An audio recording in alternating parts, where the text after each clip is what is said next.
Yo, what up? Welcome to another episode of the Oakland Warriors podcast. I'm Patrick, and today doing a little bit something different. I was on the Clutch Talk podcast.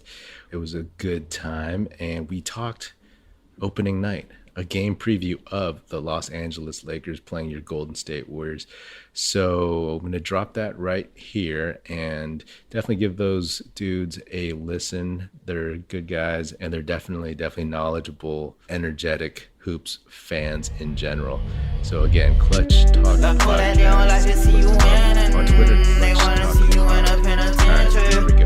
I need me a little baby who gon' listen. Girl, I don't wanna be the one you ignorant. My mama told me, boy, make a decision.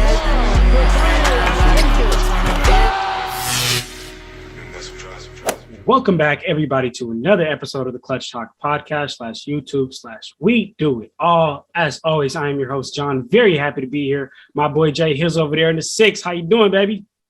I'm doing great, man. Basketball season here. Warrior basketball is back. NBA basketball is back.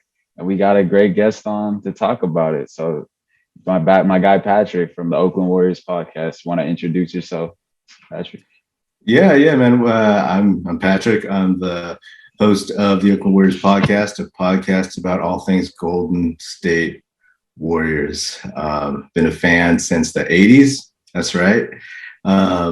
Thick and thin, and looking forward to seeing how this season goes. I think it's going to be one of the most interesting seasons in Warriors history, to be honest. Yeah, this is definitely going to be a very interesting season for the Warriors, man. A lot hanging on the line, man. But yeah. So today, guys, like how Jake Hill said, NBA season is here upon us. So what we're going to do just today, we're just going to talk about the opening night game, which is the Lakers versus the Warriors. So very excited about that, guys. I really don't have no structure how you want to do this. Like Patrick and Jay Hill, if y'all want to bounce off ideas, let's do it. I got some questions here, so we could go off that, start it. But let's start like this. Let's give our predictions, and then let's talk about why. So Jay, how are you feeling about this game tomorrow with the Lakers and Warriors? Who are you feeling comes out with a dub? You know, it's interesting. It's very interesting because, number one, it was hard to really tell what the Lakers' chemistry was like. Obviously, they're 0-6. I don't put too much weight into the preseason, but I know the two times they did play the Warriors, the latter being when they had Westbrook, 360 as they call it, Westbrook, AD, and LeBron all together. They really look like they lacked that continuity on the court. And obviously, it was one of the first times that they've all played together. But I'm kind of hesitant. And I have to see first what they can do, all three of them together in a regular season action game.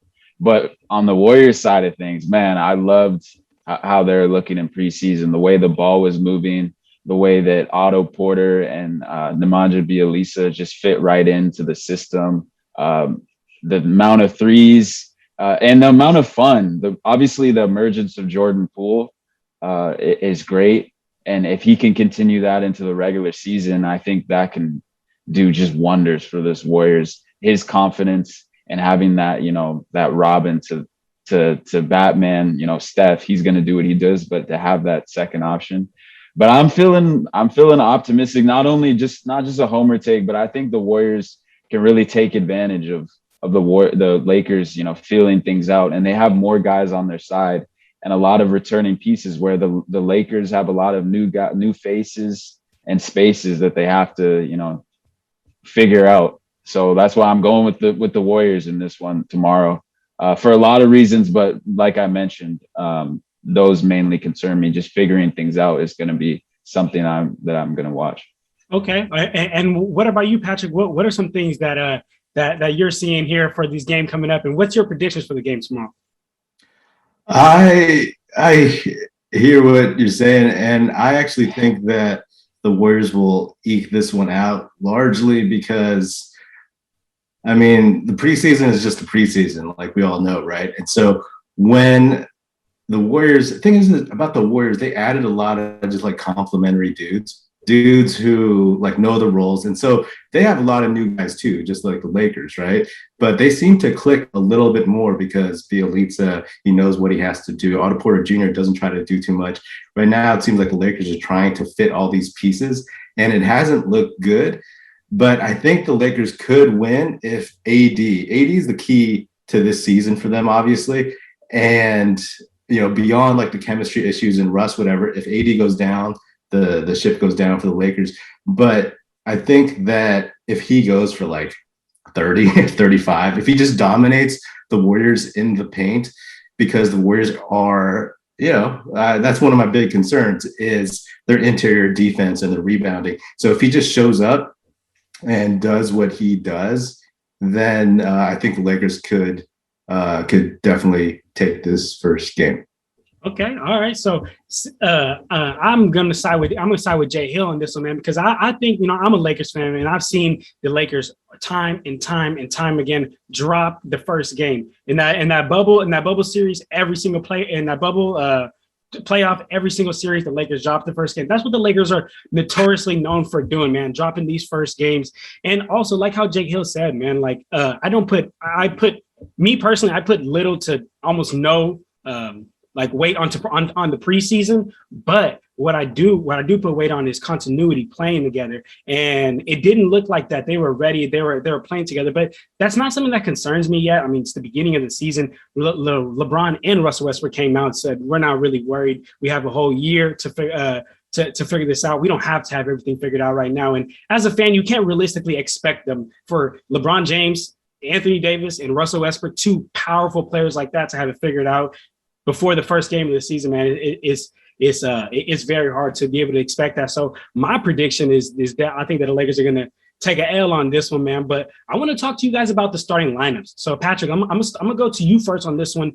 What do you think, in your opinion, would be the best starting lineup that you'd want to see the Warriors go out there with? And then if you know a little bit about the Lakers, feel free to talk about that. But I know you're a Warriors specialty. Yeah, I mean, I think the lineup the Warriors been rolling out in preseason is pretty solid. I mean, it's been known that Kevon Looney is going to be their starting center. Even if Wiseman were healthy, then, they were going to go with a guy towards the end of last season that put them on the run, got them into the play-in round. And I think Jordan Poole, like there was some talk that if they had kept Avery Bradley, maybe they would have started him and kept Poole coming off the bench as that sixth man.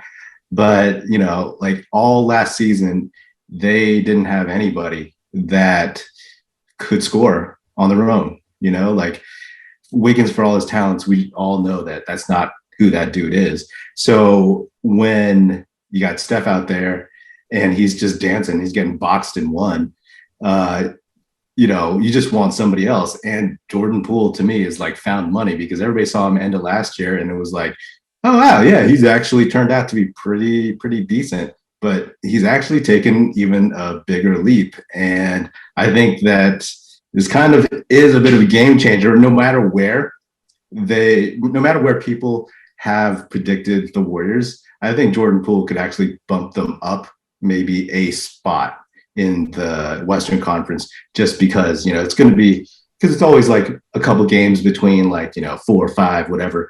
And Jordan Poole, he could be that difference maker for sure, especially since the dude is hella young, hella cheap. You know what I mean? Like, I didn't want Bradley Beal before. I definitely don't want him now. Yeah, when you have an emerging star like Jake Poole, man, it's hard to want to give that away, man. But Jay Hill, let me holler at you. What's a starting lineup that you would like to see out there, or do you disagree? Do you agree with Patrick that you want to roll out the starting lineup that you see?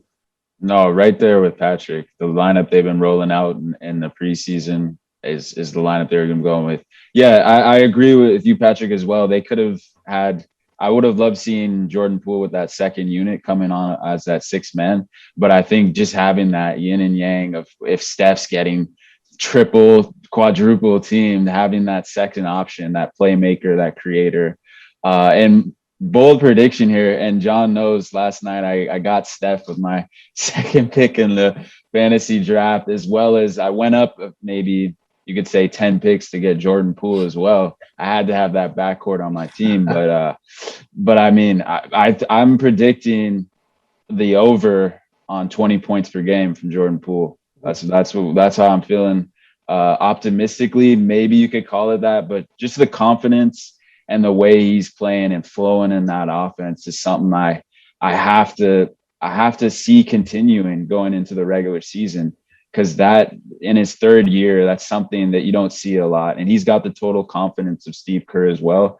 And having a coach on your side like that as a player, it's what you dream of. So I see that continuing on, and I'm just the same starting lineup for the Warriors this patch. Okay, all right, for sure. And then as far as me on the I mean, I'll just keep going with the Warriors.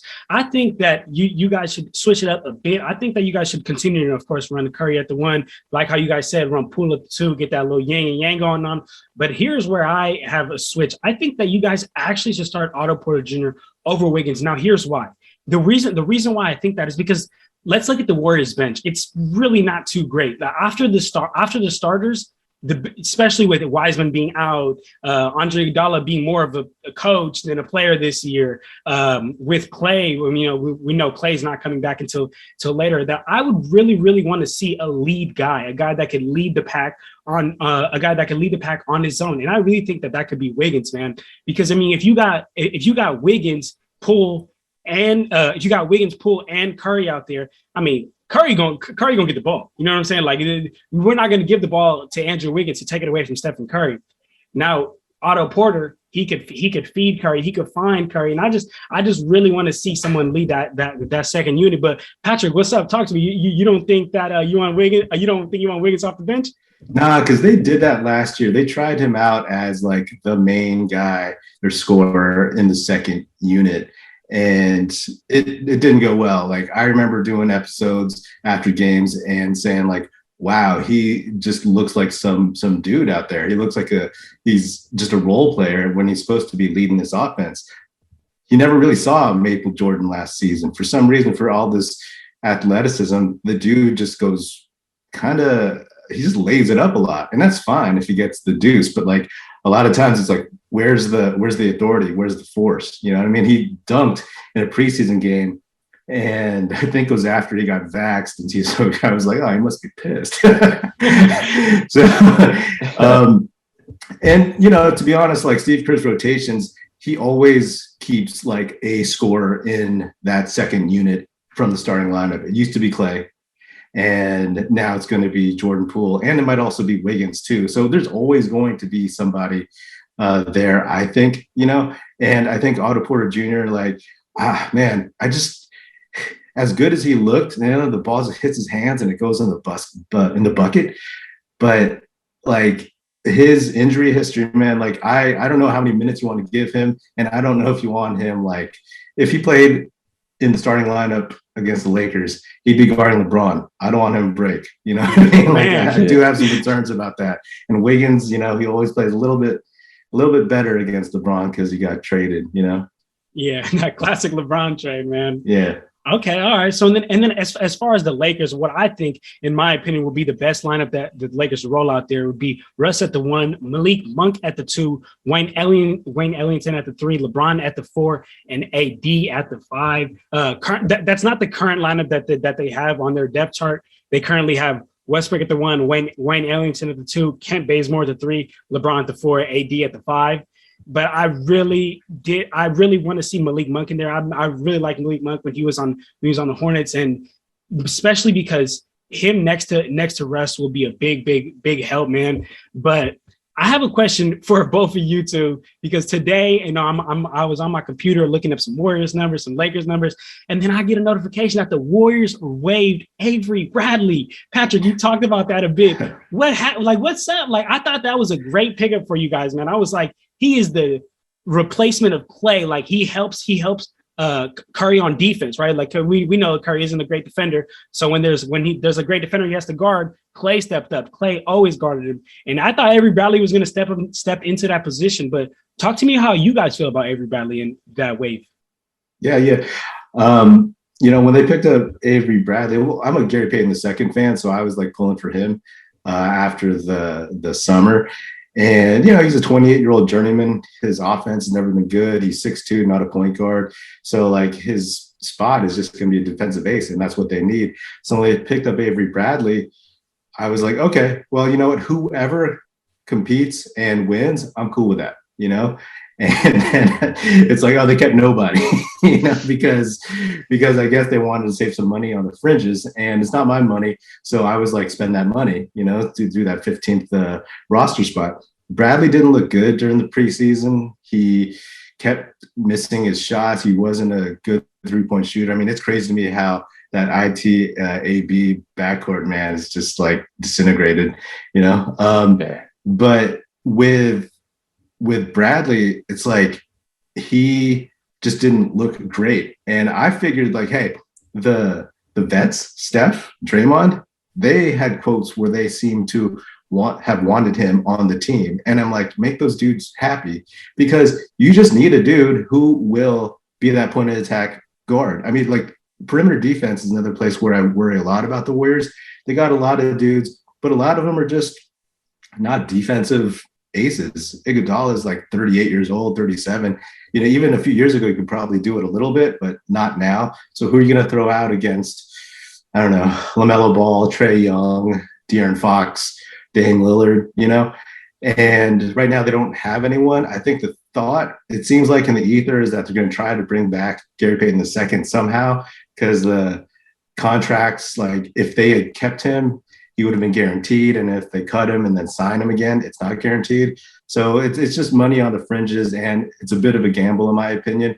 But Avery Bradley, like, he had his chance. And I think, like, I would have been okay with him because he's a vet, right? He's a vet. He knows how to play. Like, he could get in there in the 16 games in the playoffs you need to win and help out. So I just think they needed somebody, and they didn't go with anybody. So hopefully Moses Moody gets better foot speed and uses his 6'11" wingspan to play some defense once he gets in there. Yeah, man. We got a lot riding on Moses Moody, man. But Jay, what about you, Jay? Are you in agreement with Pat about how you feel about Avery Bradley, or what's up? Yeah, I mean, I'm right there with him. You got to make what Steph and Dre want. You got to make them happy. Avery Bradley's, despite struggling in the preseason, he had a better showing against the Lakers. He was playing with some desperate, honestly. Got a steal, pickpocketed, I believe Malik Monk or I think it was Austin Reeves. Austin Reeves, and lobbed it to Jordan Bell for that dunk. That was a highlight play. But I mean, you could tell he was locked in and he was ready to earn that spot. And unfortunately, he didn't get that last look against Portland. So I guess they had already made up their mind. Gary Payton was struggling with injuries and wasn't able to suit up either.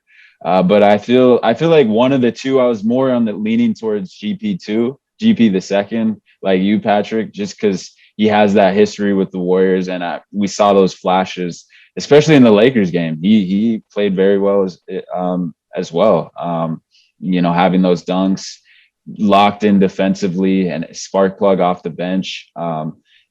The shooting deficiencies is a worry with GP the second.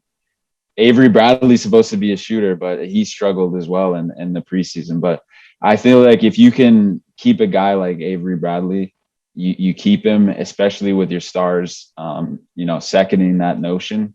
But I guess if you're going to save the money for later in the season and get the right guy is what they got to do now if they're going to save that money. And they got to be aggressive if we're contending later on towards the deadline, they got to be aggressive if they're going to save that money. But if they're not, then, keep it and do something with it. Man, I agree, Jay. Like, honestly, if you're going to let Avery Bradley walk, if you're going to let a player, like how Pat said, that really fits what you need right now walk, you got to make sure you got a plan and be very, very aggressive. So, man, I mean, as a Lakers fan, I'll take it. Thanks, guys, because the Lakers signed him, so I'll take it. I'll take him again. but anyway, they signed him? Yeah, he did. Yeah, they signed him to the Lakers. Yeah. Oh, he man, has a free agent, so I'll take it. Taking that nap. Yeah, okay. NFL fans hungry for a big win this week? DraftKings Sportsbook, an official sports betting partner of the NFL, has you covered.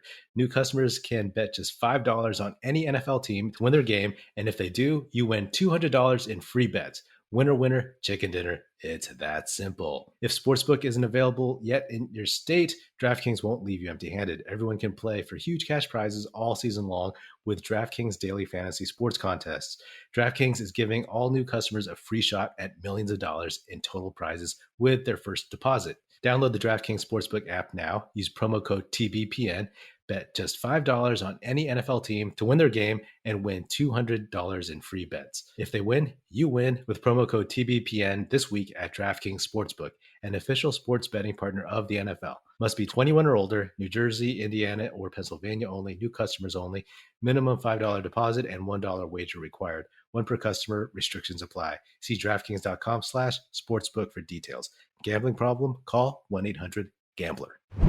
Let's keep moving forward, guys, and let's talk about the keys of the game. I'll go ahead and kick it off here. I'll talk about the Lakers, man. And the number one thing that I know the Lakers need to do, man, is really dominate the glass, man. You know, you were talking earlier, Pat, about how you were talking about how the Warriors don't really have like any solid, reliable big. Kevon Looney is cool, but he's not going to touch it. You know, he's not going to be touching the AD. He's not going to be touching the other bigs of the league, right?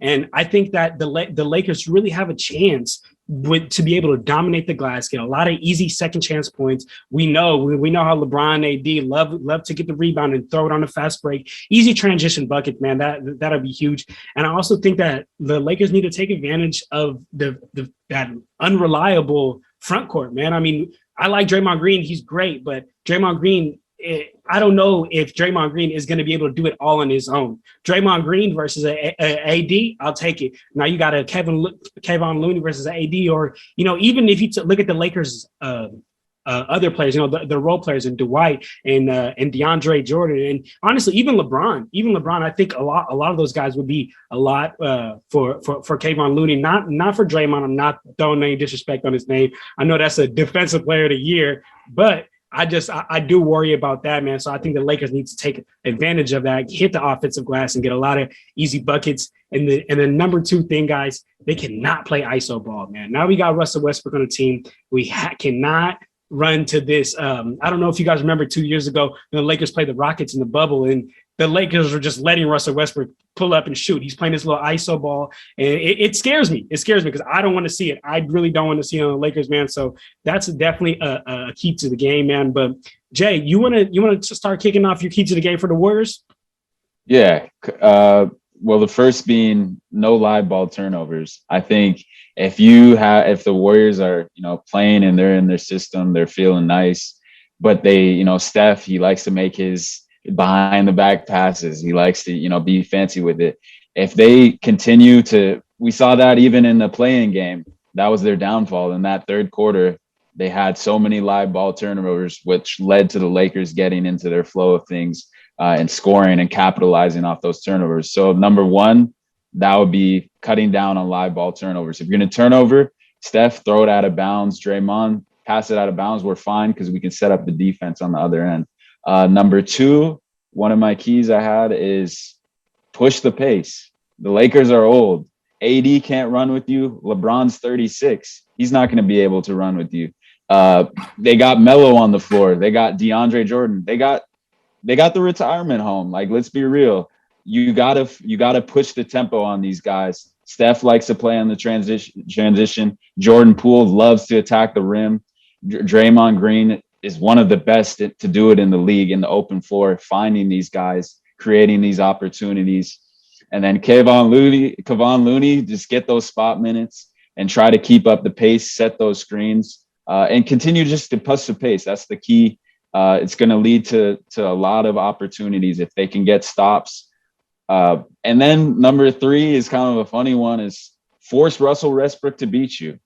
If he goes off for 30 and you're holding AD down, forcing him to live on the perimeter, take his mid-range shots where he settles, and don't let AD get that confidence. If we let AD get inside, the Warriors let him get inside and dominate the game, like Patrick spoke on earlier, the Warriors they're going to be tough to beat.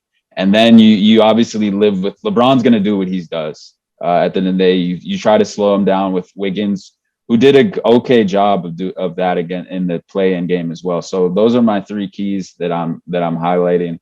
Patrick, I don't know if you got any more to add to that. Yeah, I agree with a lot of those. I think for me, just off the top of my head, I think what I saw from the Warriors in the preseason was their passing was really, really crisp. They had some good team chemistry. And so along those lines, like keeping the ball moving, keeping pushing the pace, like you said, and also just like limiting turnovers. Like that's simply it, right? Like Steve Kerr, turnovers kill him. And we all know that like that's usually who wins the game is who wins the turnover battle. So I think that, and they've been relying a lot on threes in the preseason. So if they got to hit them, you know what I mean? At this point, they got to hit them and see if that'll be enough.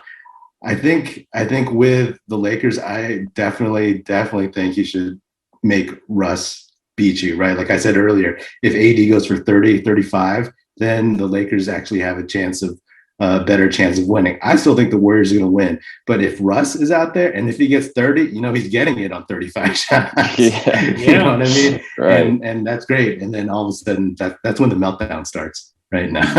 It's when they start trading everybody, right? So, yeah. Okay. All right. What's up, Jay? Go ahead. Yeah. And one more thing to add to Patrick's point on the threes, I noticed a lot when they played the Lakers the second time. Just throughout the preseason, it would seem like Steve Kerr had a strong emphasis on back cuts. I don't know, every single one. If the defense overplayed, they were looking specifically for the back cut.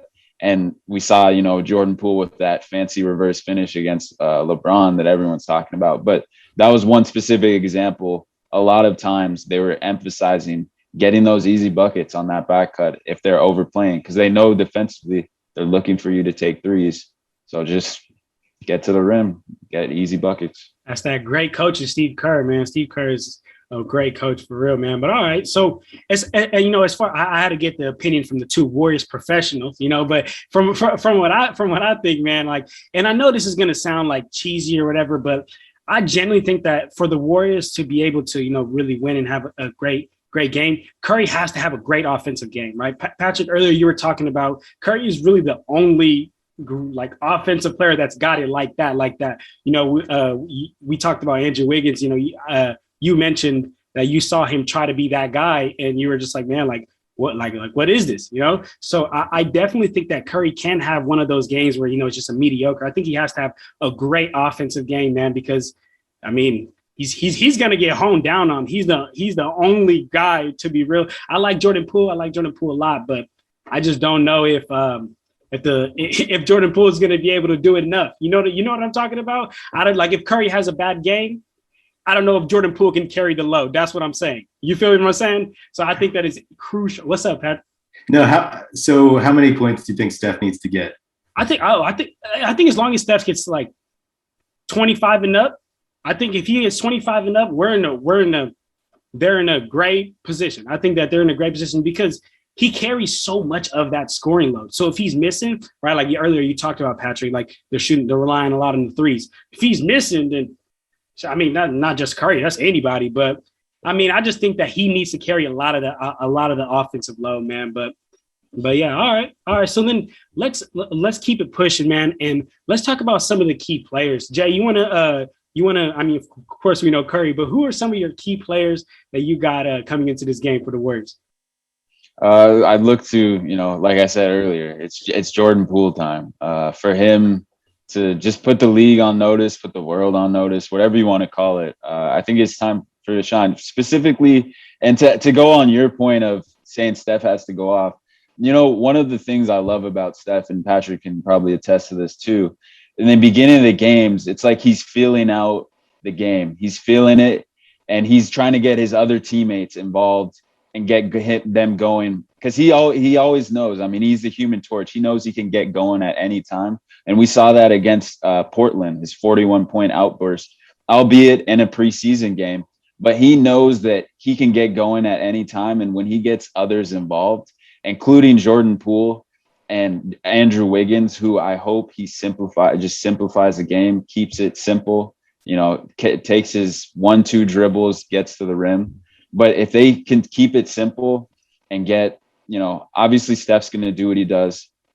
Poole gets it going early and starts filling the game. And then if Draymond takes 8 shots, all I need is 8 shots from Draymond. We know what he's going to do from a facilitating standpoint. But if he can take 8 shots and make maybe 2 or 3 of those, I think the Warriors are in a good position. And that's the key. The key players will be Steph, Jordan, Poole. And if Draymond can facilitate defensively, we know he's going to be locked in.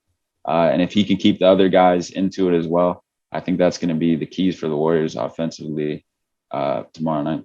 Okay. What's up, Pat? Who do you think is some of the key players here for the Warriors tomorrow?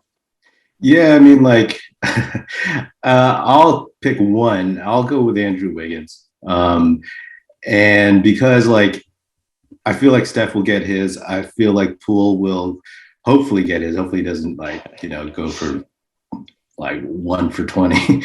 But I feel like they'll get theirs. And I think they need that third guy to give them at least 15, 17, 18 points.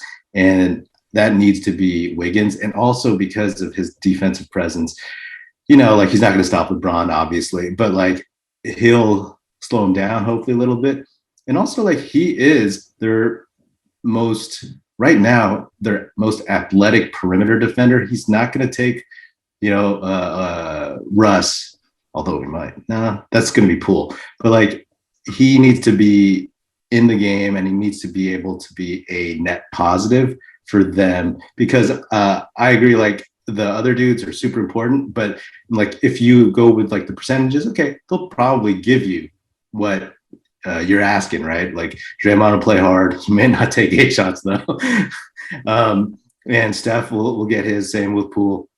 But will Wiggins contribute the way that he needs to? Because he actually has, with Poole's presence, a lesser role, right? He's no longer the second scoring guy. He's the third. And when Clay comes back, he might, if they run a lineup with all those dudes, he'll be the fourth.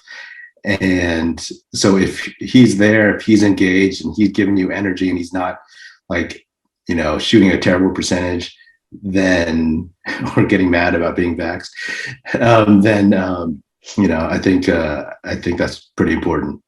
Okay. All right, for sure. And as far as for me, man, I think the key player is, of course, Anthony Davis, man. I know we've talked about so much throughout this pod and how he is such a he determines what happens on that team. When he is the defensive anchor, that team is great on defense. We saw when he was on his defensive bag, the Lakers were the number one defensive team. And then also every single time down court, he's got a mismatch on Kevon Looney. Kevon Looney cannot guard him, so he needs to absolutely abuse that.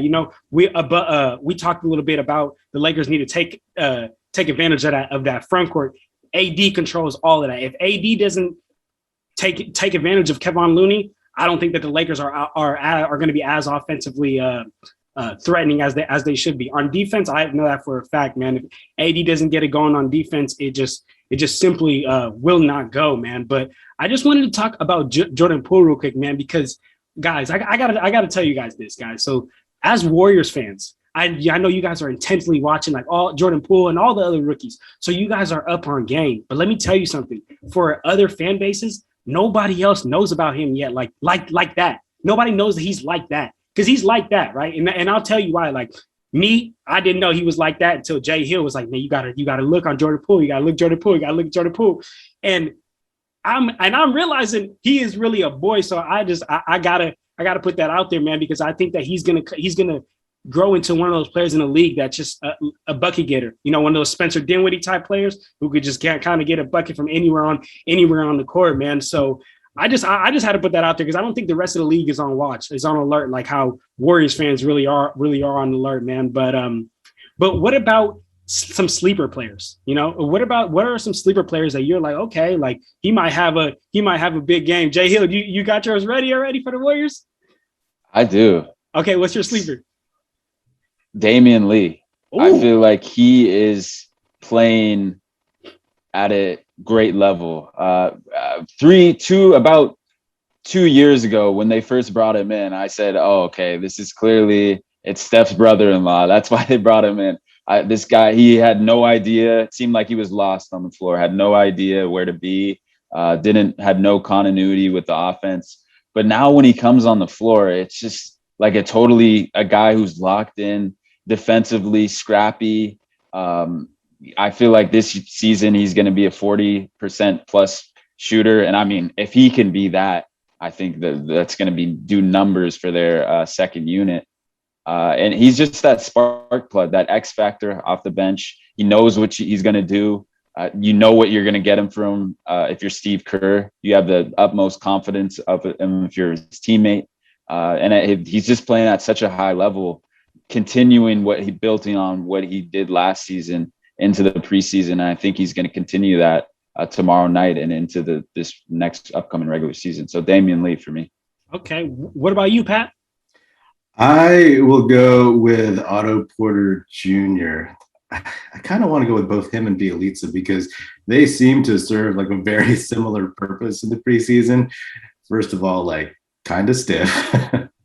And you're like hoping that they don't get injured. Like Porter Jr. was diving for loose balls, and I was like, why, man? Why don't do that? You're already on the team, you know? And if either of them, because during the preseason, each of them were like at least hitting 3 threes a game. And if you get that out of those dudes, 3 to 5, 3 to 6 threes, I mean, that's a lot. But if you just get like maybe 10 to 15 points from each of those guys, then, I mean, dude, who would have done that last year? You know what I mean? Like that's 10, 20 points that Steph doesn't have to get, you know? And that like it gives them a little bit more cushion on the defensive end to like, okay, they scored. That doesn't mean that we're, you know, strapped for offense. So, you know, I put on those dudes to hopefully show out on a national stage and prove that like they can still play. Man, Pat, when you said Bielitsa, I was like, hell yeah, because that's my guy. I'm excited for him on the Warriors, man, because I think he's just gonna really plug and play on the Warriors. Like he shoots, he's a big, he's gonna be great, man. So I'm definitely excited about him. That was my sleeper pick. But for my sleeper pick for the Lakers, you know, I gotta go with Stay Melo, man. That's a seasoned vet. I know he's older, but Melo knows what he's doing out there, man. We saw in Portland. They called him washed. He came on and provided tremendous help for for Portland, man. So I think that Melo will have a good sleeper game. But all right, so then as we start to wrap it up here, one question that I want to ask you, Pat, is what are some signs of concern that you have coming in to this game as a Warriors fan?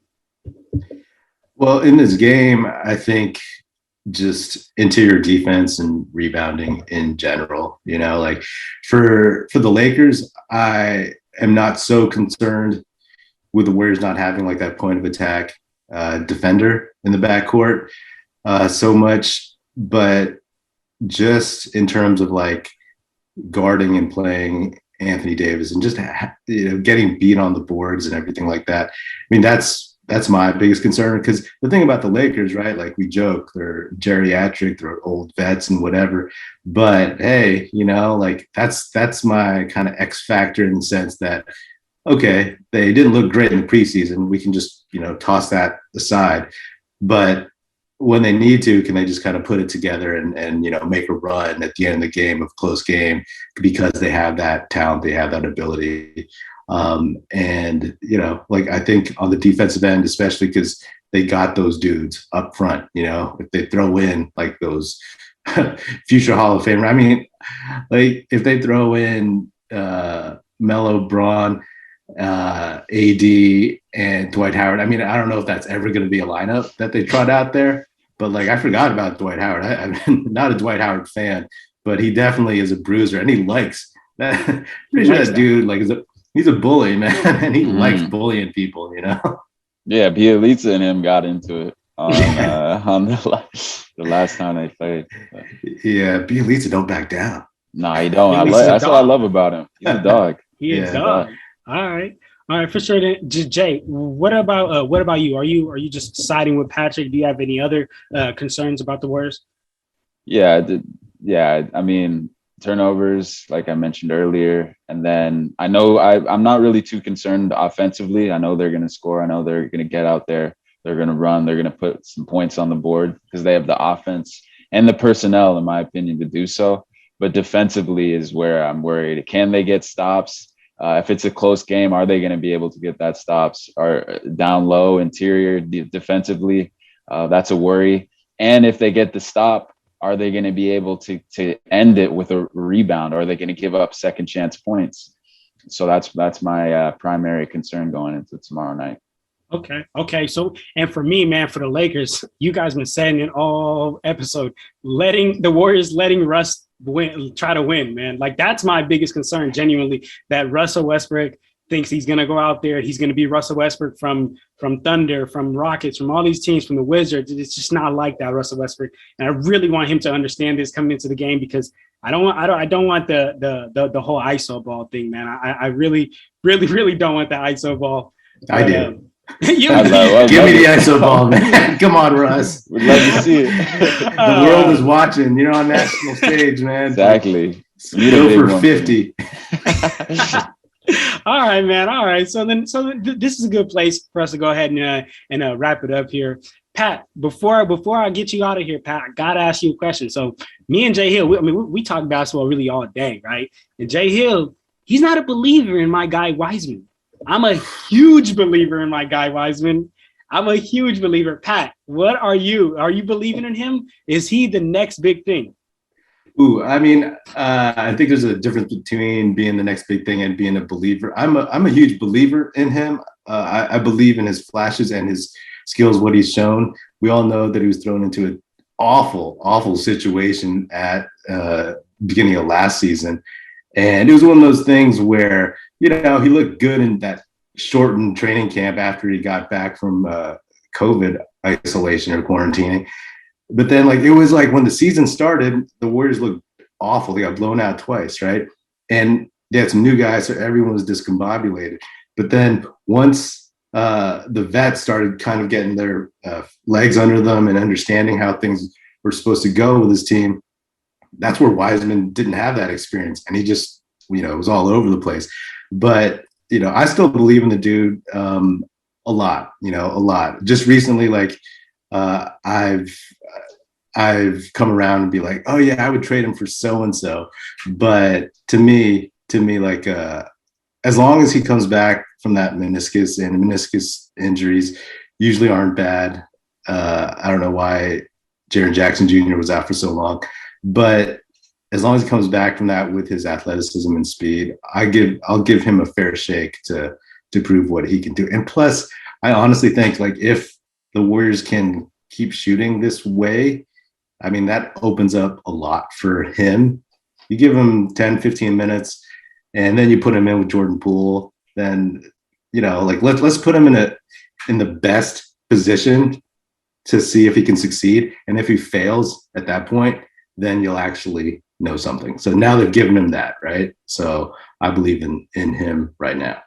Man, that's my guy. Jay, what's up? Go ahead, Jay. And let me go on record and saying you had said you felt he was the next AD, and I said I was hold the horses on that. I'm not ready to say that. But do I believe in him? Absolutely. I think he showed flashes, like Patrick said last year, and I feel like he didn't really get his fair shake, if you want to call that, last season. I think Kerr really didn't give him the opportunities to see, that get those experiential minutes that you need as a rookie, that confidence. And then he when he did see it towards the pre-injury, then he got injured, obviously, and then we weren't able to see what would have been in his rookie campaign. So I'm excited to see him back on the floor. I believe in him. He needs to get his fair shake and his opportunity to kind of succeed with a new look, new threats, offense, and opportunities with this new look Warriors team. So,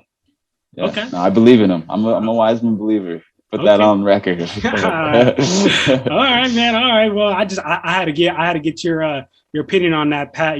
Very well respected Warriors fans. So yeah, man. So Pat, man, we just want to thank you, man. We just want to thank you again for coming on here, talking some Warriors Lakers talk with us. We really, really appreciate it, man. Jay, do you got any last words for Pat and all the Warriors fans all over the world?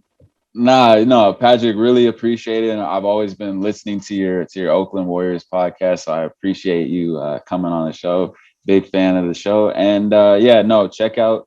I'll tell the fans, check out his Oakland Warriors podcast. Very good content, short episodes too, like 10, 15 usually minutes. The last one you put out was a little longer though.